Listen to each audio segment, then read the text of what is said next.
So I, like many other coaches, have always programmed according to CNS dominance, which basically just means that I'm going to do the exercises that tax the CNS the most at the beginning of my session, and then gradually work towards ones that are less CNS intensive.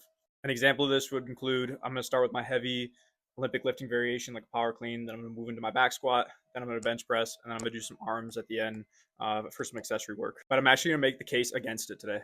Recently, I've been starting with less CNS intensive work at the beginning of my lift, then following and finishing with the higher, more intensive exercises towards the end of my session. I feel like before I would put a lot of effort and intent into the first 1 to 2 exercises. So in this example, my clean and then my squat. And then by the end of it, I'm probably just going through the motions on my bench press or my arms and not really doing the most drive adaptation. Whereas an example of my session today, I started with overhead press and then I did some chin ups and finished with back squat. I was able to stay much more dialed in for the entire lift and dedicate the effort needed in each exercise. Think about the last time you did a brutal upper body workout and thought, man, there's no way I could do legs right now.